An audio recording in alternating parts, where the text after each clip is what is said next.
اور ان انتخابات میں 1997 کے انتخابات میں نواز شریف صاحب جنہیں 1993 میں ہٹایا گیا تھا وہ دوبارہ سے وزیر اعظم بن گئے اور دوسری دفعہ اس ملک کے وزیر اعظم بنے وہ 1997 میں۔ اب یہاں پہ ایک نقطہ آپ نے یاد رکھنا ہے کہ 1997 میں جب نگران سیٹ اپ آیا جس کی سربراہی کر رہے تھے ملک معراج خالد صاحب، تو اس زمانے میں پی ٹی وی اور ریڈیو پاکستان ہی واحد سورس ہوتے تھے عام عوام تک انفارمیشن پہنچانے کا، خبریں پہنچانے کا۔ تو اس نگران سیٹ اپ کے دوران پی ٹی وی اور ریڈیو کو پروپیگنڈا ٹول کے طور پہ استعمال کیا گیا پی ایم ایل این کے، نواز شریف صاحب کے، اور اس کے تحت ہی وہ 1997 کے انتخابات جیتنے میں کامیاب ہوئے، کیونکہ مکمل بلیک آؤٹ کیا گیا بے نظیر بھٹو کا میڈیا سے، الیکٹرونک میڈیا سے، پریس سے، جس طرح آج عمران خان کا کیا جا رہا ہے۔ اس کے بعد نواز شریف صاحب 1997 کے انتخابات جیتے لیکن حالات اچھے نہیں رہے اور ان کو پھر چلتا کیا گیا 1999 میں، اور اس کے بعد 2002 میں اس ملک میں انتخابات ہوتے ہیں، اور 1990 کے بعد جو نگران سیٹ اپ کا سلسلہ شروع ہوا تھا وہ یہاں پہ ایک دفعہ ٹوٹ جاتا ہے، اور 2002 کے جو انتخابات ہوتے ہیں وہ پرویز مشرف صاحب اپنی نگرانی میں کرواتے ہیں اور وہ کہتے ہیں کہ یہاں نگران سیٹ اپ کی ضرورت نہیں ہے۔ اس کے بعد 2002 کے انتخابات کے بعد 2007 میں جب انتخابات کا معاملہ شروع ہوتا ہے، مشرف صاحب اپنا وڈرا کرتے ہیں، نئی جمہوری حکومت آنی ہوتی ہے، تو میاں محمد میاں سمرو جو ہیں پی ایم ایل کیو سے، ان کو نگران وزیر اعظم لگایا جاتا ہے اس ملک کا، لیکن وہ بر وقت انتخابات نہیں کروا سکے، اور یہ پہلا کیئر ٹیکر سیٹ اپ تھا جو طویل ہوا، جو 3 ماہ کی مدت سے اوپر گیا۔ جس طرح آج انتخابات کے ڈیلے کی بات کی جا رہی ہے، تو یہ 2008 میں انتخابات تاخیر کا شکار ہوئے تھے محمد میاں سمرو جب اس ملک کے نگران وزیر اعظم تھے۔ ہوا کیا کہ بے نظیر بھٹو کو مار دیا گیا، جس کے بعد انتخابات ملتوی ہو گئے اور کیئر ٹیکر سیٹ اپ کو تھوڑا طویل چلنا پڑا، اور پھر 2008 میں جب انتخابات ہوئے تو بے نظیر بھٹو کی پارٹی پیپلز پارٹی دوبارہ سے انتخابات جیت کر میدان میں آئی، اور یہ 2008 کے انتخابات تھے۔ اس کے بعد 2013 میں انتخابات ہوئے، میر حاضر خان کھوسو 2013 کے انتخابات میں میر حاضر خان کھوسو کو لگایا گیا اس ملک کا نگران وزیر اعظم۔ لیکن یہاں پہ انٹرسٹنگ چیز یہ ہے کہ جس طرح پنجاب میں ابھی حال ہی میں نگران وزیر اعظم لگے محسن نقوی صاحب، اور انہوں نے لگایا الیکشن کمیشن آف پاکستان نے،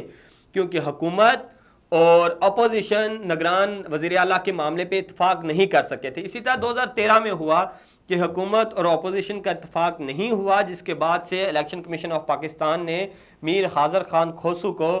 نگران وزیر اعظم لگایا اس ملک کا، اور انہوں نے جب انتخابات کروائے تو نواز شریف صاحب ایک بار پھر سے جیتے، تیسری بار وزیر اعظم بنے، ان کے اختلافات ہوئے، پھر ان کو جانا پڑا، اور اس کے بعد سے 2018 کے انتخابات میں جسٹس ناصر الملک اس ملک کے نگران وزیر اعظم بنے۔ جب وہ اس ملک کے نگران وزیر اعظم بنے تو اس کے بعد عمران خان کی پارٹی جیت کر میدان میں آئی، عمران خان اس ملک کے وزیر اعظم بنے۔ اس الیکشن کو بھی متنازع الیکشن قرار دیا جاتا ہے اور کہا جاتا ہے کہ یہ الیکشن کو سیٹ کیا گیا، اس میں دھاندلی کی گئی، اس کے الزامات لگتے ہیں۔ 2013 کے انتخابات میں بھی دھاندلی کے الزامات ہیں، 126 دن کا دھرنا عمران خان کا آپ کو یاد ہوگا۔ تو اس طرح جو نگران حکومتیں آتی رہی اور ان کے تحت جو انتخابات ہوتے رہے وہ ہمیشہ سے متنازع رہے ہیں، اور نگران حکومتیں بھی ہمیشہ سے متنازع رہی ہیں۔ اب 2023 کے انتخابات ہیں اور اس کے لیے نگران وزیر اعظم اپوائنٹ کرنا ہے، جس کے لیے اتحادیوں نے فیصلے کر لیے، اپوزیشن سے مشاورتیں ہوگی، لیکن اس میں کون سامنے آئے گا یہ تحال فائنل نہیں ہو سکا جس وقت میں یہ ویڈیو بنا رہا ہوں، اور آپ جس وقت یہ ویڈیو سن رہے ہیں تب تک ملک کے 8ویں نگران وزیر اعظم کا نام فائنل نہیں ہو سکا۔ لیکن آپ کو ایک اور مزے کی بات بتاتا چلوں، وہ مزے کی بات یہ ہے کہ اس ملک میں سب سے طویل نگران سیٹ اپ جو تھا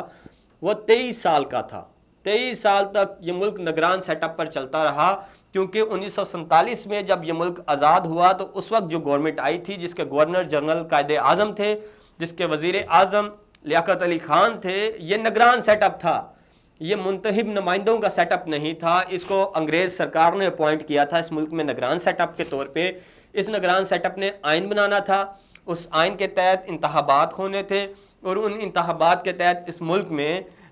ایک جمہوری حکومت آنی تھی۔ لیکن وہ آئینی انتخابات ہوتے ہوتے ہوتے ہوتے 23 سال کا عرصہ لگا، اور جب پہلا آئینی انتخاب ہوا اس ملک میں تو یہ ملک ٹوٹ گیا، اور ذوالفقار علی بھٹو اور شیخ مجیب الرحمان کی لڑائی نے اس ملک کو 2 ٹکڑوں میں تقسیم کر دیا۔ تو سب سے طویل ترین نگران کیئر ٹیکر سیٹ اپ جو ہے، جو کیئر ٹیکر سیٹ اپ ہے، وہ 1947 میں آیا، جس کے دوران مختلف فارمولے آزمائے گئے۔ 1956 کا آئین آزمایا گیا، پھر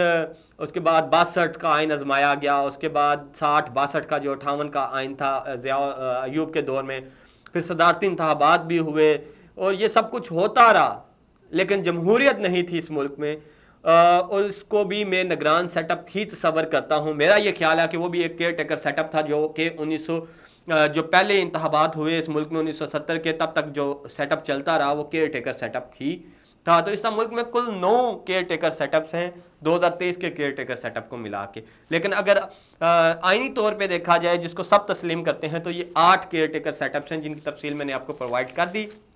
کیئر ٹیکر سیٹ اپس کی ہسٹری یہ ہے کہ ان کے تحت ہونے والا کوئی بھی انتخاب ایسا نہیں ہے جس کو درست مانا جا رہا ہو۔ اگر 1977 کے انتخابات اس کو یہ کہا جا رہا ہے کہ وہ دھاندلی زدہ تھے کیونکہ وہاں پہ نگران سیٹ اپ نہیں تھا، تو اس کے بعد جتنے انتخابات ہوئے وہ بھی دھاندلی زدہ ہی تھے